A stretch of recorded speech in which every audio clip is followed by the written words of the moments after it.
Viral. Dua kru bus hampir berkelahi karena serobot jadwal di terminal.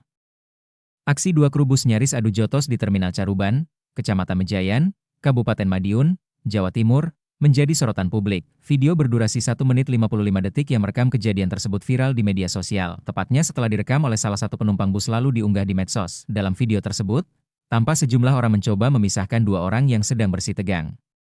Kedua kru yang bertikai rupanya berasal dari Posugeng Rahayu dan PT Jaya Putih Reok, Kasatgas Terminal Caruban, Suharta Wahyu, yang dikonfirmasi pada Senin, 21 Juli 2025, membenarkan kejadian ini. Ia menyebut, peristiwa dua kru bus nyaris adu jotos ini terjadi di Terminal Caruban pada Sabtu, 19 Juli 2025, lalu. Benar, sempat terjadi ketegangan di area Terminal Caruban, kata Suharta. Tetapi petugas kami langsung bergerak untuk melerai.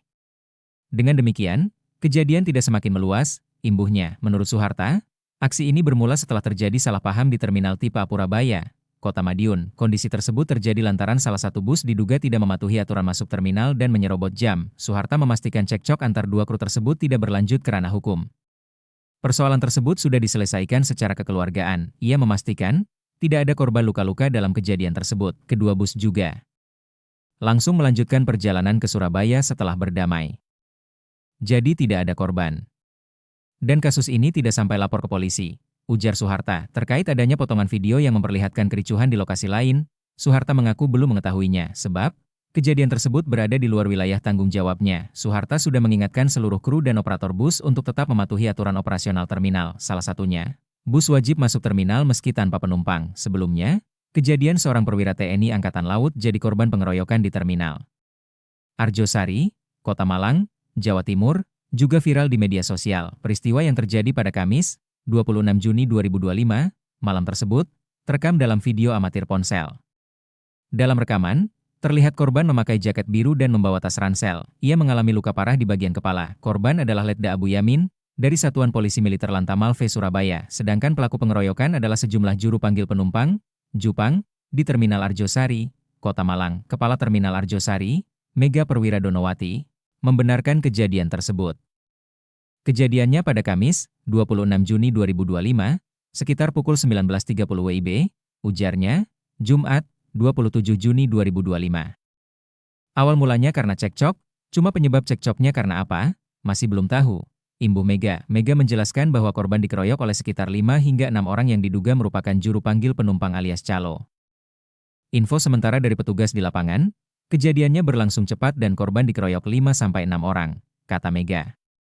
Sebenarnya beberapa kru bus berupaya melerai, tetapi tidak bisa karena pelaku beringas, tambahnya. Menurut Mega, setelah kejadian, kru bus berinisiatif menepikan korban dan segera memberitahu petugas terminal. Tak lama kemudian, ambulans dipanggil dan korban dibawa ke Rumah Sakit Saiful Anwar Malang. Mega juga mengonfirmasi bahwa korban merupakan anggota TNI Al-Aktif berpangkat perwira.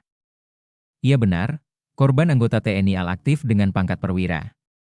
Korban alami luka parah di wajah, kepala, dan matanya bengkak. Tambahnya, usai kejadian, aparat gabungan dari Polisi Militer TNI Angkatan Laut dan Kepolisian langsung mendatangi lokasi untuk melakukan penyelidikan. Dari informasi yang diterima pihak terminal, sejumlah pelaku telah berhasil diamankan.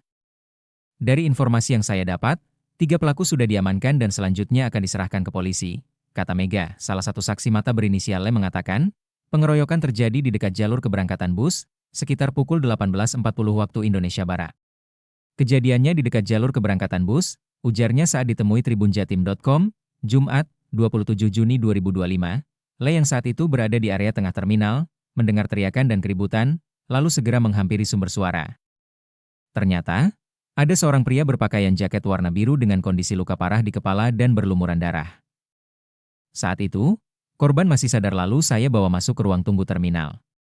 Ketika saya masih telepon ambulans, korban tidak sadarkan diri, bebernya. Tak lama kemudian, ambulans dan tim medis tiba di lokasi dan mengevakuasi korban ke rumah sakit. Namun, Le mengaku tidak mengetahui penyebab pasti atau kronologi awal penganiayaan tersebut. Kronologinya saya kurang tahu, tetapi korban sudah dievakuasi dan dibawa ke rumah sakit, pungkasnya.